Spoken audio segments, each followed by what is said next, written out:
জামায়াত ইসলামী কট্টরপন্থী মৌলবাদী, এর সম্বন্ধে কোনো ডাউট নাই। মানে চাদরটা পর্যন্ত নিয়েছো, এমনকি ব্রা পর্যন্ত নিয়ে লাফালাফি করছো, এর থেকে জঘন্য জঘন্য। এবং সম্পূর্ণভাবে আমি বলবো যে এদের আমার বুক মানে আগুন জ্বলে যায় যে এই ধরনের অসভ্য কাজ পৃথিবীর কোথাও হয়েছে কিনা আমরা জানি না। মোটেই ছাত্র আন্দোলন নয়, এটা একেবারে উগ্রবাদী আন্দোলন। এবং তারা আবার ওই যে যেরম করে পাকিস্তানে যে ছিল সেইখানে যেতে চায়। আমি বলি কি যে আমাদের এই হাসিনার কাছে আমাদের ঋণ আছে না, যে আমার পুরো একটা জায়গায় আমার বর্ডারটাকে সে একেবারে ক্লিন রেখেছে। এর থেকে আর বড় কি মানে থাকতে পারে? অতএব তাকে এখানে অ্যাসাইলাম দেব বা না দেব এটা নিয়ে গুজুর গুজুর করার কি আছে? কে যেন বলছে যে ভারত দখল করবে, হরিদাস পাল ভারত দখল করবি। আমরাই তো তখন যুদ্ধটা করে তোদেরকে রাজ্যটা দিয়েছিলাম। বিহারের পশু কেলেঙ্কারি তদন্ত করছিলাম তখন আমি সিবিআইতে, এবং এখানকার জয়েন্ট ডাইরেক্টর র্যাঙ্কে আমি এখানে আছি। তো উনি তখন কেবল ওই প্রথমে উনি যখন একটু মনে করিয়ে দেয়, উনি কিন্তু প্রথমে ফুল ফ্লেজের চিফ মিনিস্টার হননি, মানে অ্যাডহকভাবে ওনাকে চিফ মিনিস্টার করা হয়েছিল, তারপরে ফুল ফ্লেজের চিফ মিনিস্টার করা হয়। তখন আমি ভাবলাম কি যে যাই সে যেভাবে হোক, অ্যাডহক হোক, যাই হোক, আমার মনের মধ্যে একবার দেখলো যে ওনাকে যে আমি কলন করি। তো গিয়ে আমি রাইটার্স বিল্ডিংয়ে গিয়ে আমি যখন স্লিপ দিলাম, আমি কোনো টেলিফোন করেও যাইনি, সঙ্গে সঙ্গে উনি আমাকে ডেকে নিলেন, বললেন যে আপনি? আমি বললাম যে এসেছি ওই গভর্নমেন্ট অফ ইন্ডিয়ার রিপ্রেজেন্টেটিভ হয়ে আসিনি, আমি একটু কবিতা টবিতা একটু টুকটাক লিখি, আপনিও একটু লেখেন মাঝে মধ্যে, তাই ভাবলাম যে একজন কবি হতে যাচ্ছে বা হয়েছে মুখ্যমন্ত্রী, তাই আমি সেই জন্য এসেছি। তখন আমরা বলো যে ডক্টর বিশ্বাস জিনিসগুলো ভালো যাচ্ছে না। বলে কেন ভালো যাচ্ছে না, কি সেটা কি বলছে? বলে আমাদের আমাদের রাজ্যে এই স্বাস্থ্যের ব্যবস্থাটা আমরা কিছু করতে পারি না। তাহলে আমি বলবো কি, দেখুন সে হচ্ছে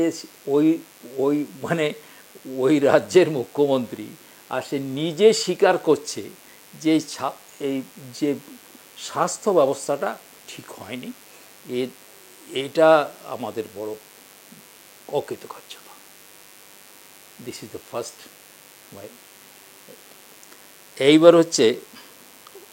এইবার বলি, যখন আমরা পশুকাদি কেলেঙ্কারি, বিশেষ করে লালু প্রসাদের কেসটা অনেকটু এগিয়ে গেছে, সেও বুঝতে পেরেছে যে যে কোনো সময় তাকে গ্রেপ্তার করা হবে, চার্জশিট দেওয়া হবে। করেছে কি, আমি কি করে জানলাম এই কথাটা, মানে বুদ্ধবর্ষের ব্যাপারে? বুদ্ধবাবু নিজে আমাকে টেলিফোন করেছেন এবং উনি কি বলেছেন সেইটাই বলছে, যে এরকম করে লালু প্রসাদ যাদব আমাকে টেলিফোন করেছিল, বলো যে দেখুন যতই গভর্নমেন্ট অফ ইন্ডিয়ার ও সিবিআই অফিসার হোক, সে তো আপনার কলকাতার বাসিন্দা, এবং এও বলে যে সল্টলেকের বাসিন্দা, তো আপনি ওকে একটু বলুন না, আপনি একটু ম্যানেজ করুন না, একটু স্ক্রু দিয়ে ওকে টাইট করেন। বলে এইরকম কথা বলেছে। তো আমি তাকে বলে দিয়েছি, দেখুন এই ডক্টর বিশ্বাস কে কোনো তার শোনেন না, সে শোনে আইনের কথা, ও একটা পাগলের মতো মানুষ, তো ও আইন ফলো করবে এবং সে আইনে যা হবে হবে, আমি কিছু আপনাকে করতে পারব না। তো এইটা তারপরে আর একটা ব্যাপারে আমি দেখছিলাম কি, যে ওরা একটা মানে অসৎ লোক, তাকে কি যেন একটা বড় একটা ইন্ডাস্ট্রির কিছু একটা বানাতে যাচ্ছে।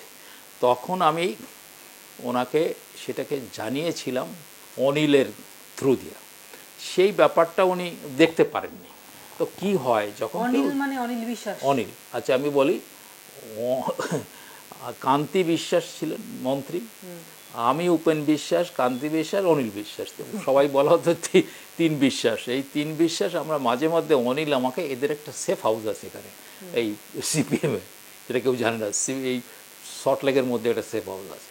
তো মাঝে মধ্যে এসে আমাকে নিয়ে যেত, নিয়ে আমরা তিনজনে এটা সেটা গপ্প আর কিছু কিছু অ্যাডভাইস ওরা আমার কাছ থেকে নিত এই মানে এই ব্যাপারে, পার্টিকুলারলি করাপশনের ব্যাপারে।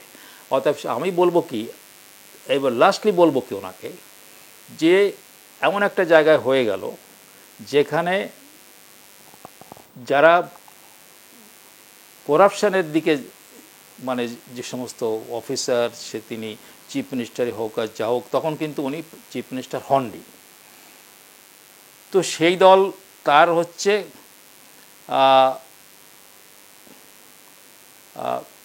বুদ্ধ ভট্টাচার্য হচ্ছে তার বিরুদ্ধে, করাপশনের বিরুদ্ধে, আর জ্যোতি বসু হচ্ছে করাপশনের পরে। তো আমরা কিন্তু খোলাখুলি আমরা বুদ্ধ ভট্টাচার্যের পরে আমরা আছি। আমি তখন ছিলাম আবার ইয়ের আইপিএসের যে জেনারেল সেক্রেটারি, আইপিএস অ্যাসোসিয়েশন একটা থাকে আর কি প্রত্যেক জায়গায়, এটা নাম কাওয়াজতেই হয়। যাই হোক, তো আমি সেই ওয়েস্ট বেঙ্গল আইপিএস অ্যাসোসিয়েশনের জেনারেল সেক্রেটারি। তো আমার একটু বড় মাতুব্বর আমি। তো আমরা খোলাখুলি বলতাম যে আমরা বুদ্ধ ভট্টাচার্যের সাথে আছি। এই হয়েছে আমার তার সম্পর্ক। বুদ্ধবাবু তার আত্মার শান্তি কামনা করেই এবার নতুন প্রশ্নে আসি, যে বিষয়টা নিয়ে গত কয়েকদিন আমাদের রাজ্য রাজনীতি তোলপাড় হয়ে যাচ্ছে, সেটা হচ্ছে বাংলাদেশে যা ঘটনা ঘটছে, বাংলাদেশে যে দুর্বিষহ পরিস্থিতি, যে অগ্নিগর্ভ পরিস্থিতি, সেখানে দাঁড়িয়ে হাসিনা হটাও আন্দোলন যেটা হলো, তার মূল মাথা কে? মানে আপনার কাকে মনে হয় যে কে মূল মাথা হতে পারে, মূল নায়ক কে হতে পারে? দেখুন, এইটা যদি প্রথম হচ্ছে বুঝতে হয়, তাহলে আমি প্রথমেই বলেছিলাম যে এই আন্দোলনটা যারা করেছে সেইটাই তো বলা হয় যে এই আন্দোলন করে জিনিসটা এখানে এসেছে, তা তো নয়। জামায়াত ইসলামী কট্টরপন্থী মৌলবাদী, এর সম্বন্ধে কোনো ডাউট নাই। এক নম্বর, তাদের শাখা সংগঠন ইসলামী ছাত্র শিবির, তাদের শাখা সংগঠন হচ্ছে ইসলামী ছাত্র শিবির, এবং এদের নেতৃত্বে যারা আছে তাদের সাথে আল কায়দার সম্পর্ক আছে। এটা সারা পৃথিবীর যারা এই গোয়েন্দা সংস্থারা, তারা অতীতে এই কনক্লুশনই এসেছে। অতএব এরাই হচ্ছে এই কাজটা করেছে, এবং এর সঙ্গে পাকিস্তানের যথেষ্ট মদত আছে। কিন্তু তারা তো ডাইরেক্টলি করছে না, এরা তো ডাইরেক্টলি করছে। অতএব আমরা যদি প্রথমে এই জিনিসটা না বুঝি যে আন্দোলনটা কারা করেছে, আবার ইনসিডেন্টালি এদের সাথে এই জামায়াতকে নিষিদ্ধ, জামায়াতের এদের কিন্তু এই বিএনপি, এরা হচ্ছে জামায়াতের সাথে ওদের একই যোগাযোগ আছে না, যোগাযোগ না, ওই যখন ইলেকশন করে তখন তো ইয়ে হয়, মানে বিভিন্ন পার্টি একসঙ্গে হয়, তারা ওদের কোলাবোরেশন। তো তাহলে এই জিনিস যদি আমরা প্রথম না বুঝি, তাহলে পুরো জিনিসটাই বুঝতে পারবো না আমরা। তাহলে এটা ক্লিয়ার হয়েছে। এবং এবার আমি বলি যে আমি যে একটু ইনসিডেন্টগুলো আমি ধরি। 29শে জুলাই, আচ্ছা একটা কথা বলি, আমরা ওই প্রশ্নে পরে আসবো যে হাসিনার কি প্রবলেম কী। তো 29শে জুলাই জামাত ও ছাত্র শরিককে যাতে নিষিদ্ধ করা যায় এই নিয়ে আলোচনা হয় এদের ক্যাবিনেটে, মানে হাসিনার ক্যাবিনেটে আলোচনা হয়। এটা 29শে জুলাই। তার আগেও আন্দোলন চলছে এবং তখন চলছে, কিন্তু অতখানি তীব্র হয়নি। 30 তারিখে এইটা কিন্তু জেনে যায় এই বিএনপিরা, কেন এটা খোলাখুলি ব্যাপার, কেন আলোচনা হয়েছে, প্রেস স্টেটমেন্ট হয়েছে, হাসিনা স্টেটমেন্টও দিয়েছে। তার মানে কি, এইবার কি করলো বিএনপি, এটা নিন্দা করলো যে এইটা তো এদেরকে তুমি মানে করবা, নিষিদ্ধ করবা, এটা তো ঠিক হবে না। তার মানে সিকোয়েন্সটা দেখলে কীভাবে পাওয়া যাবে? আচ্ছা, এবার এইবার হচ্ছে 1 তারিখে 18/207, 1 তারিখে 2024, তো 1 তারিখে এই সিদ্ধান্ত হয়ে গেল যে এইবার হচ্ছে সিদ্ধান্ত যে তাদেরকে ব্যান করা হবে, এবং ব্যান করে দিলেন উনি 2 তারিখে, এবং 3 তারিখে একেবারে আবার মানে একেবারে ওরা লাফিয়ে উঠলো, এই যারা আন্দোলন করছে, হিংসা হচ্ছে, অনেক লোক মারা গেল, এবং তারা দাবি করলো যে তুমি রিজাইন করো। তাহলে সিকোয়েন্সটা কি সুন্দর বোঝা যাচ্ছে না যে কীভাবে জিনিসটা গড়াচ্ছে। এবং 4 তারিখে কী করলো? 4 তারিখে অনেক লোক কিন্তু মরেছিল, এবং কিছু মানে এমনকি 7-8 জন পুলিশম্যানকেও গুলি করে মারা হয়েছিল এই আন্দোলনে, এবং সারা বাংলাদেশ ভরে যায় এই আন্দোলনে। ওকে, তাহলে এবং সেই সময় হাসিনা আমাদের ইন্ডিয়াকে বলেছিল যে এর সঙ্গে এরা আছে, পাকিস্তান রয়েছে, এবং আমাদের যেখানে পাকিস্তানের হাই কমিশনার রয়েছে তারা রয়েছে, এবং এদের সঙ্গে আল কায়দা রয়েছে। এইটা কিন্তু হাসিনা নিজেই দিল্লিকে জানিয়েছে। তাহলে এই নয় কি যে হাসিনা মানে দিল্লিকে বা আরও লোককে, আর একটা কথা বলি, হাসিনা অনেকেই ভুলে গেল, কেন এখন তাকে সে তলায় পড়ে গেছে তাই বলে তাকে যা কিছু বলো, ও কিন্তু রাষ্ট্রপুঞ্জকে মানে সেখানে তাদেরকে বলেছে আপনারা আসুন, আপনারা এসে এইটাকে কি হচ্ছে না হচ্ছে আপনারা দেখুন, কিন্তু তারা কোনো উত্তর দেয়নি। তাহলে সেই লোকটা, এবং তারপরে যখন হাইকোর্ট জাজমেন্ট দিল যে এতগুলো ইয়ে করা যাবে না, মানে এই যে যারা মরেছে ওই যুদ্ধের সময় তাদের যারা ছেলে মেয়ে তাদেরকে এতগুলো চাকরি দেওয়া যাবে না, আমরা কেটে দিয়ে কত মানে 70 থেকে না কত 5 না 10 করলো, উনি তো সেটাও মেনে নিলেন, এবং এও বললেন যে আমি এটা মেনে নিচ্ছি, এবং তারপরে আমার সঙ্গে আমার আলোচনা করতে আসো, মাই ডোর ইজ ওপেন। এই পর্যন্ত কিন্তু চলছে 4 তারিখ পর্যন্ত, এবং কিন্তু তখন কিন্তু দাবি করে ফেলেছে তোমাকে রিজাইন করতে হবে। এবং কি হলো 5 তারিখে, এবার কি হলো, সে রিজাইন করলো, এবং তখন সেই আর্মি চিফ স্টেটমেন্ট করছে যে আমরা এখন আপাতত আমরা দেখব, কিন্তু সেই সময় কি হচ্ছে, মুজিবরের স্ট্যাচু ভাঙচো, মুজিবরের স্ট্যাচু ভাঙচো, কে বলে যেখানে প্রাইম মিনিস্টারের বাড়িতে লুটপাট করছো, সব কিছু, এমনকি সেখানে শুয়ে পড়েছো, তারপরে তার চাদর কি বলে মানে চাদরটা পর্যন্ত নিয়েছো, এমনকি ব্রা পর্যন্ত নিয়ে লাফালাফি করছো। এর থেকে জঘন্য এবং সম্পূর্ণভাবে আমি বলবো যে এদের আমার বুক মানে আগুন জ্বলে যায় যে এই ধরনের অসভ্য কাজ পৃথিবীর কোথাও হয়েছে কিনা আমরা জানি না। স্যার, আপনি যেটা এক্ষুনি বললেন যে হাসিনার তরফ থেকেও যথেষ্ট চেষ্টা ছিল ওখানকার মৌলবাদীদের দমন করার, এবং আমরা যতদূর জানি যে 1971 সালে যখন পাকিস্তান থেকে মানে পূর্ব পাকিস্তান থেকে বাংলাদেশ হওয়ার লড়াই শুরু হয়, সেই সময় শেখ মুজিবুর রহমানের হাত ধরেই এই লড়াইটা চলে, এবং সেই সময় মানে আজকের বাংলাদেশ আমরা যা দেখতে পাচ্ছি, যতটা বাংলাদেশ উন্নত হয়েছে সেটা হতোই না যদি না সেদিন 71-এর যুদ্ধ হতো এবং মুজিবুর রহমান নিজে সামনে থেকে দাঁড়িয়ে এর নেতৃত্ব দিতেন। সেখানে দাঁড়িয়ে সেই শেখ মুজিবুর রহমানের মানে যে স্ট্যাচু সেটা ভাঙচুর করা, তার মাথা ভেঙে ফেলা, তার উপর প্রস্রাব করা, শেখ মুজিবুর রহমানের যে স্মৃতিমণ্ডিত যে জায়গা বাড়ি ধানমন্ডিতে সেখানে আগুন ধরিয়ে দেওয়া, সেখানকার সংগ্রহালয় পুড়িয়ে দেওয়া, এবং তার সঙ্গে আর একটা খুব গুরুত্বপূর্ণ পয়েন্ট আপনি যেটা বললেন যে আদালতও মেনে নিয়েছিল যে কোটা বিরোধী আন্দোলন যেটা দিয়ে শুরু হয়েছিল,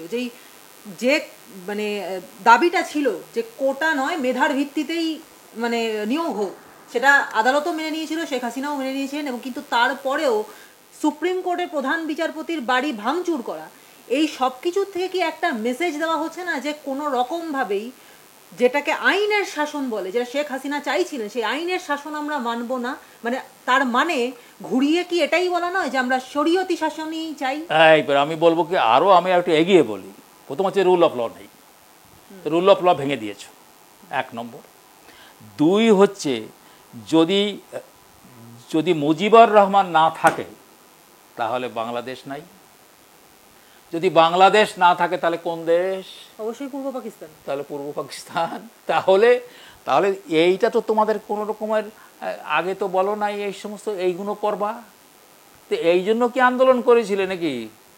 এই আন্দোলনের সাথে তো কোনো রকমের ওই মানে কত রিজার্ভেশন কি হয়েছে না হয়েছে এটাতে তো কোনো সম্পর্ক নাই। তাহলে আপনি মানছেন যেটা ছাত্র আন্দোলন নয়? নোটেই ছাত্র আন্দোলন নয়, এটা একেবারে উগ্রবাদী আন্দোলন। এবং তারা আবার ওই যে যেরম করে পাকিস্তানের যে ছিল সেইখানে যেতে চায়। তাহলে ভারতে যখন হাসিনা আসলেন, তাহলে সেখানে দাঁড়িয়ে প্রথম চ্যালেঞ্জ হচ্ছে গিয়ে বাংলাদেশের জামাত এবং কট্টরপন্থীদের রমরমা যেটা তৈরি হলো, এবং তাতে কিন্তু ভারতের নিরাপত্তা ক্ষেত্রেও অনেকটা বড় বিপদ হয়ে গেল। সেটাই কি আপনার মনে হয়? মানে আমি সম্পূর্ণ একমত। আমার মনে হয় যে এই যে জিনিসটা হলো, এতদিন ধরে একথা তো মানতে হবে যে হাসিনা এই যে যারা উগ্রপন্থী, যারা টেররিস্ট, তাদেরকে কিন্তু সে কন্ট্রোল করতে পেরেছে। বরং তারা সেখান থেকে পালিয়ে এসে পশ্চিমবঙ্গে যে এসে আশ্রয় নিত, এবং তারপরে তারা জেনেও যেত যে তারা কোথায় আছে, এবং আমাদের যারা ইন্টেলিজেন্সের লোকেরা এবং এনআইএর লোকেরা তাকে ধরে তাদেরকে শাস্তি দিয়েছে। এইভাবে একটা বছর না, এই 10-15 বছর ধরে যে উগ্রবাদীদের এবং এই টেররিস্টদের সম্পূর্ণভাবে মানে করে রেখেছে, তাতে সবচেয়ে উপকার কার হয়েছে? ভারতবর্ষের হয়েছে। অর্থাৎ এই কন্ট্রিবিউশনটা তোকে মানতে হবে যে এই কাজটা তো হাসিনা করে দিল ভারতবর্ষকে। তবে আমার দুঃখ লাগে যে তাকে এখানে অ্যাসাইলাম, পার্মানেন্ট অ্যাসাইলাম দিতে কি অসুবিধা আছে? যখন প্রথম ওর বাবা এবং সবাইকে খুন করলো, তখন সে দিল্লিতেই এসেছিল। তখন তাকে একেবারে এমনভাবে রাখা হয়েছে, সেখানেও একজন বাঙালি ছিল, তো তার বাড়িতে এদেরকে, এর ছেলে মেয়েকে মানে করে লেখাপড়া করতো, করতো। অতএব আমি বলি কি যে আমাদের এই হাসিনার কাছে আমাদের ঋণ আছে না, যে আমার পুরো একটা জায়গায় আমার বর্ডারটাকে সে একেবারে ক্লিন রেখেছে। এর থেকে আর বড় কি মানে থাকতে পারে? অতএব তাকে এখানে অ্যাসাইলাম দেব বা না দেব, এটা নিয়ে গুজুর গুজুর করার কি আছে? I condemn. Why you hesitate? কেন তাকে অন্য ওরা জায়গায় যেতে হবে? তাতে ওরা কি বলুক না বলুক, যা কিছু আমরা তো বুঝতেই পারছি কারা করছে। এরা তো আমাদের বিরুদ্ধেই যাবে, সঙ্গে সঙ্গে বলেও ফেলেছে তারা ভারতবর্ষের, এবং উল্টোপাল্টা স্লোগান সব চলছে এখন। তো ভারতের বিরুদ্ধে তোমরা তো চলেই গিয়েছো। অতএব এইখানে যদি হাসিনাকে অ্যাসাইলাম দেওয়া হয়, তাতে কি অসুবিধা আছে?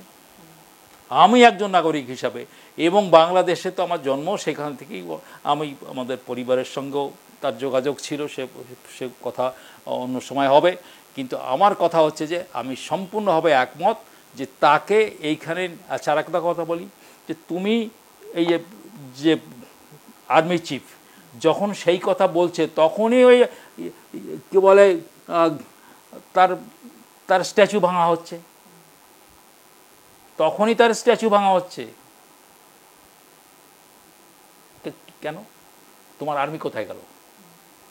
এবং আমার ধারণা যে ওই হাসিনাকে আর্মি বলেছে নাথিং ডুইং, তুমি রিজাইন করো এবং এখান থেকে ভাগো।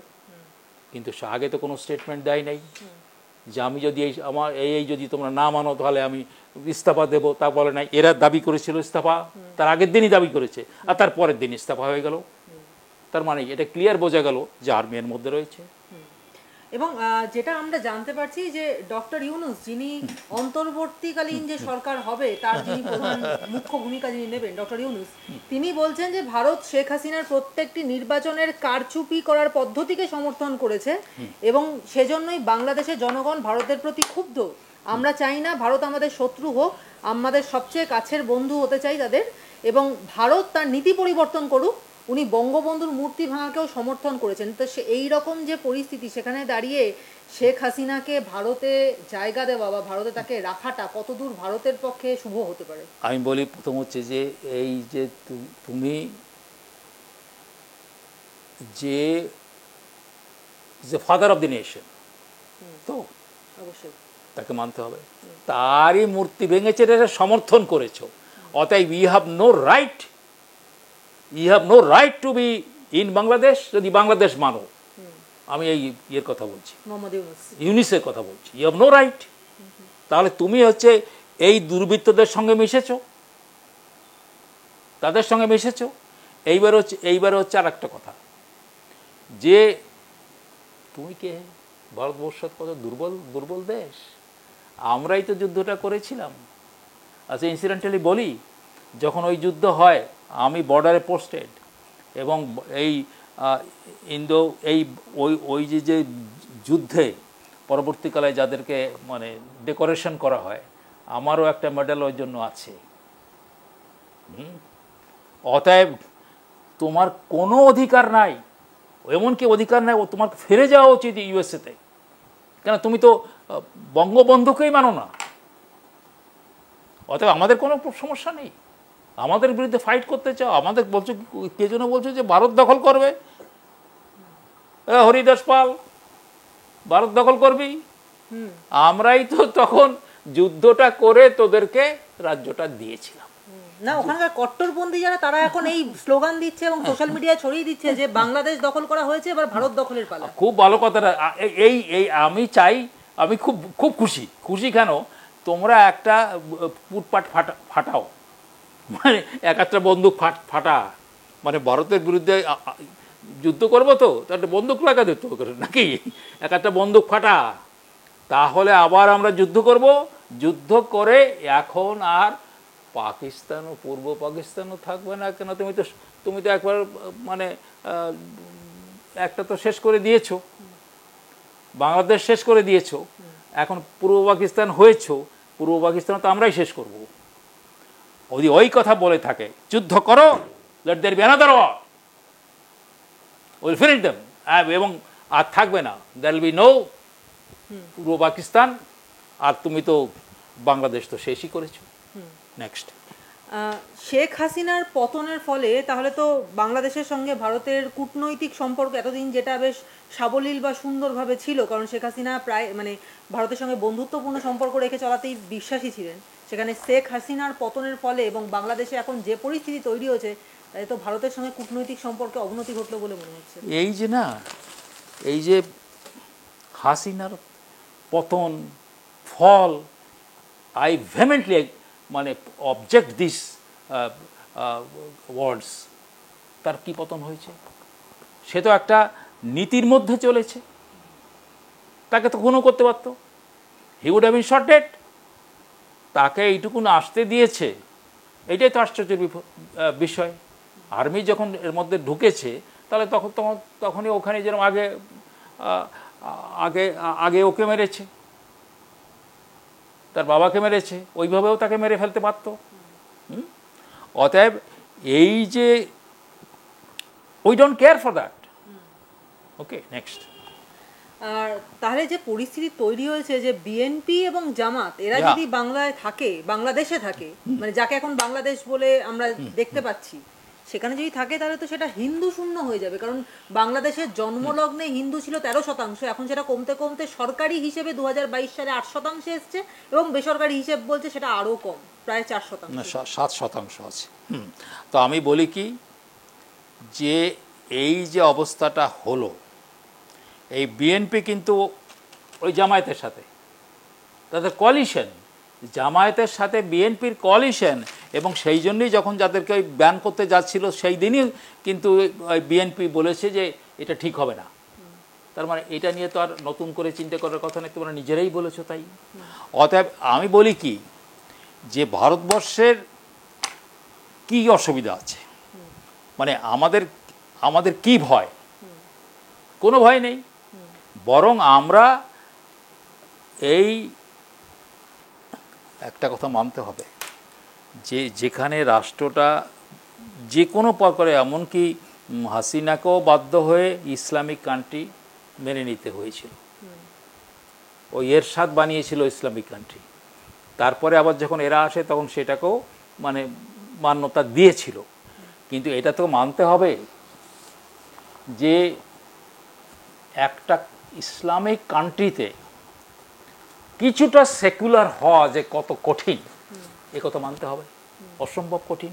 যেখানে বলাই হচ্ছে যে ইসলামিক কান্ট্রি, সেখানে অন্য মানে ধর্মের মানুষ তারা একইভাবে সমানভাবে সেখানে থাকা সম্ভবপর নয়। কিন্তু অনেকটাই কিন্তু করতে পেরেছিল ওর বাবা শেখ মুজিবুর রহমান আর তার মেয়ে হাসিনা। কিন্তু এখন যেটা পরিস্থিতি, যে ওদেশ থেকে নিরাপত্তার অভাবে মানুষ ভারতে ঢোকার চেষ্টা করছে, এবং সেখানে যদি এত শরণার্থী আবারও আসে, মানে এর আগে যখন দেশ ভাগ হয়েছিল সেই সময় প্রচুর শরণার্থী এখানে এসেছিলেন, তারপরে ৭১-এর যুদ্ধে শরণার্থীরা এসেছিলেন, তারাও এখানে থেকে গেছেন। এখন যদি আবারও শরণার্থী আসার চেষ্টা করেন, তাহলে সেক্ষেত্রে আমরাই বা কিভাবে তাদেরকে আশ্রয় দেবো? কারণ আমাদের কাছে সেই রিসোর্সেসও নেই, সেরকম জায়গাও নেই। আমাদের এখানে সাধারণ মানুষই এখন চাকরি পাচ্ছে না, এবং সেই শরণার্থীদের মধ্যে যে ছদ্মবেশী কিছু জামাতের লোকজন, কিছু বিচ্ছিন্নতাবাদী লোকজন, তারা যে ঢুকে পড়ে আমাদের এখানকার শান্তি বিঘ্নিত করবে না, তারও তো কোনো। আমি বলি কি, গান্ধীজি, নেহেরু এবং তোমরা বড় বড় কর্তারা যখন দেশ ভাগটা করেছিল তখন তো বলেছিলে যে আমাদের দরজা সব সময় খোলা থাকবে, এই কথা তো বলেছিলে, যে যখনই তোমরা এখানে আসতে চাইবে আমাদের দরজা খোলা। তাহলে এটা অসুবিধাটা কি আছে? আমি বলবো আই এম ভেরি অ্যাশেমড যে বিএসএফের সামনে যায় এক মহিলা বলছে, হয় আমাকে ভেতরে ঢুকতে, ইন্ডিয়াতে আসতে দাও, অথবা আমাকে গুলি করে মারো। এর থেকে আর কি কি দুঃখের বিষয় হতে পারে যে যেখানে ওখানে এখন হিন্দুদের মানে থাকা কঠিন হয়ে আছে। আমি বলি, আমার কাছে আমি তোমাকে দেখাতে পারি প্রায় ২০-৩০টা ফোন আমার কাছে আছে বাংলাদেশের, তারা বিভিন্ন প্রফেসর অমুক তমুক, তারা ফোন ধরছে না। আমার এই সিস্টেম সেক্রেটারি, তার একটা গ্রাম আছে, সেই গ্রামের চারিদিকে জল, তারা ২-৩০০ হিন্দু ছেলেরা তারা সেই জলটা মানে প্রোটেক্ট করছে যাতে ওরা গ্রামের মধ্যে ওরা না ঢুকতে পারে। আচ্ছা, তাহলে তোমরা, আমাদের দায়িত্ব আছে, আমরা তাদেরকে এখানে যে কোনো সময় আসবে তাই তাদেরকে খুলে দিতে হবে। কিছুদিন ৩ বছর আগে আমি অমিত শাহকে চিঠি লিখেছিলাম, ইমেল করেছিলাম যে আপনি বলছেন যে ওরা আসলেই সিটিজেনশিপ পেতে ৫ বছর সময় লাগবে। কি ৫ বছর সময় লাগবে? আমি তো যে কোনো সময় আমাকে মারতে পারে, কেন আমি একটা ইসলামিক কান্ট্রিতে আছি। তো তাহলে আমার কোনো সময় সীমা রাখা উচিত নয়। আমার সেই জন্য বড় মানে I feel very sad and very angry. এবং আমার একটা শব্দ মনের মধ্যে এসেছে, অমিত শাহ ইজ নট মানেকশা। মানেকশা মানে সেই স্যাম মানেকশার কথা। Sam Manekshaw. Amit Shah is not Sam Manekshaw, or Narendra Modi is not Indira Gandhi. We need Manekshaw and Indira Gandhi. বাংলাদেশের প্রায় ৯০০ কিলোমিটারের বেশি এলাকা কোনো কাঁটাতারের বেড়া নেই, এবং এই ৯০০ কিলোমিটার, তাই আশঙ্কাও বেশি যে সেখান থেকেই অনুপ্রবেশ ঘটে যাবে। তো শরণার্থীর ঢলের আশঙ্কা তো আমাদের রয়েইছে। শরণার্থীরা তো আসবেই, শরণার্থীদের আসতে দিতে হবে। আর এই যে ১৯০ এত জায়গাটাগুলো যে রয়েছে তার জন্য অনেকটা দায়ী মমতা ব্যানার্জি। এই জায়গা দেয় না, এই সে জমি দেয় না, তার জন্য ওখানে করা হয় নাই। এর জন্য সম্পূর্ণভাবে আমরা দায়ী, মানে আমাদের পশ্চিমবঙ্গ দায়ী। স্যার আপনার কি মনে হয় যে বাংলাদেশে যে হাসিনা সরকার বাধ্য হলো পদত্যাগ করতে, এবং বাংলাদেশে এখন যে পরিস্থিতি, যেভাবে আগুন জ্বলে উঠেছে, যে নক্কারজনক পরিস্থিতি বাংলাদেশে, এই সব কিছুর পেছনে প্রধানত হাসিনা সরকারের পদত্যাগ করানোর পেছনে কোনো দেশ কি এমন আছে যাদের মূল শক্তি কাজ করছে? না, প্রথম হচ্ছে যে এটা তো ক্লিয়ার হয়েছে, এটা তো প্রায় 8-10 দিন আগেই এমনকি গভর্নমেন্ট অফ ইন্ডিয়া এটা তো হাসিনা নিজে ভারত সরকারকে জানিয়েছে। আমি একটু আগেও বলেছি, ভারত সরকারকে জানিয়েছে যে এখানকার যে হাই কমিশনার আছে পাকিস্তানে, সে মদত দিচ্ছে এবং তারা এই এদের থ্রু দিয়ে, মানে টেরোরিস্টদের থ্রু দিয়ে এইটা করা হচ্ছে। তো প্রথম হচ্ছে যে পাকিস্তানের ইনভলভমেন্ট ইজ টোটাল, এর মধ্যে কোনো ডাউট নাই। দ্বিতীয়ত হচ্ছে আর্মি, ওখানকার আর্মি তো কিছু করে নাই, দাঁড়িয়ে, আমি তো দেখেছি, ওই ভিডিওতেও দেখেছি, পুড়িয়ে যাচ্ছে, করছে, যাচ্ছে, ওরা দাঁড়িয়ে আছে, কিছুই করছে না। হ্যাঁ, এবং তুমি যখন বড় বক্তৃতা করছো যে আমরা শাসন করব এখন, সেই সময় হচ্ছে ফাদার অফ দি নেশনের স্ট্যাচু ভাঙছে, আর তুমি বসে বক্তৃতা করছো। অর্থাৎ তারাও এর মধ্যে ইনভলভ। এবং আর একটা আমার ভয় হচ্ছে যে ভারতবর্ষ এখন fastest growing economic growing country of the world. বিদেশি, এমনকি ইউএসএ যতই নরেন্দ্র মোদী বলুক তার সঙ্গে বন্ধুত্ব অমুক, কিন্তু ঈর্ষা তো হচ্ছে। হু নোজ, তা আর একটা সূত্র, তারা মনে করছে এর পেছনে মদত ইউএসএরও আছে। এটা কতদূর সত্যি কি না সত্যি আমি কিচ্ছু বলতে পারবো না, কিন্তু একটা সূত্রের একটা অংশ বলছে এটা অসম্ভব হতো যদি ইউএসএ সাপোর্ট না করতো। স্যার যাই হোক না কেন, কিন্তু আমরা বাংলাদেশে যেটা দেখলাম, আপনিও একটু আগে বললেন যে মুজিবের মূর্তি ভাঙা হচ্ছে এবং মুজিবকে তার মানে মুছতে চায় বাংলাদেশ, এবং মুজিবকে মুছে দেওয়া মানে হচ্ছে বাংলাদেশ থেকে সেই পূর্ব পাকিস্তানে ফেরত চলে যাওয়া। মুজিব না থাকলে বাংলাদেশ নেই। হ্যাঁ, কিন্তু তাহলে ভারতের যে পরিস্থিতিটা হচ্ছে যে একদিকে পাকিস্তান চিরশত্রু, তবু আর অন্যদিকে চীন সে আরেক শত্রু, এবং বাংলাদেশ মানে যতদিন হাসিনা সরকারের হাতের মধ্যে ছিল ততদিন পর্যন্ত বন্ধু ভাবাপন্ন ছিল, কিন্তু এখন সেখানে যেভাবে বিচ্ছিন্নতাবাদ মাথাচাড়া দিচ্ছে, তাতে তো আরো একটি শত্রু বাড়লো বলে মনে হয়। আমাদের শত্রু বাড়লো, কিন্তু যুদ্ধটা তো আমরা, সেই লিবারেশনের যুদ্ধটাও তো আমরা করেছিলাম, তখনও তো অনেক বন্ধু ছিল। অতএব ওই যুদ্ধ বললে আমি বলবো কি, that will be blessings in disguise, আমরাও ফাইট আউট করে নেব। ভারতবর্ষ অত কিন্তু আমি বড় একটু দুঃখিত যে আমি নাম করব না, যে আমাদের কিছু যারা উচ্চ পর্যায়ে আছে দিল্লিতে, তাদের বডি ল্যাঙ্গুয়েজ দেখে আমার মনে হয়েছে যে দেয়ার ইজ সামথিং রং। মনে হচ্ছে যেন একটু সম্পূর্ণভাবে ওই হাসিনাকে সমর্থন করব কি না, তাকে অ্যাসাইলাম দেব কি না, এইরকম ডিকোটমি অনেক বড় বড় কর্তাদের আছে।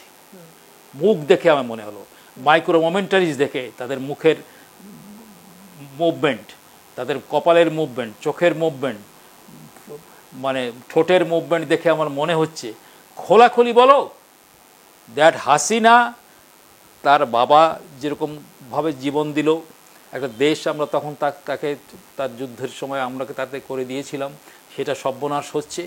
আমরা তাকে সেই এখানে থাকতে চাই তো এখানে থাকবে, যদি সে অন্য কোনো কান্ট্রিতে সেখানে যাবে, কিন্তু আমরা তার সে প্রণব মুখার্জির কথা মনে পড়লো। এই প্রণব মুখার্জি কী করতো জানো, সে একটা স্কোয়াড্রন অফ ইন্ডিয়ান এয়ারফোর্স সবসময় রেডি রাখতো হাসিনার জন্য। আমরা কেন এখন রাখতে পারি না? স্যার একটা শেষ প্রশ্ন করব, যে অফিস খুলেই জামাত জানালো যে দেশে ধর্মনিরপেক্ষতা ফিরিয়ে আনতে হবে, এটা সে সোনার পাথর বাটির মতো বিষয় না? না, দিস ইজ অল ইউজলেস বাঙ্কাম। মানে তুমি ধর্মনিরপেক্ষতা শেষ করেছো। যে আমি বলবো কি, যে এই একটা মানুষ, ঠিক আছে, তারও অনেক, আমি বলবো না যে কি বলে মুজিবের কোনো দোষ ছিল না, এমনকি ওই যে ওকে যে গুলি করলো তাদেরও জাস্টিফিকেশন কিছু কিছু আছে, কিছু না কিছু তো প্রবলেম থাকেই। তো সে আর কিছু না হোক, হিন্দু মুসলমান একসঙ্গে থাকবে।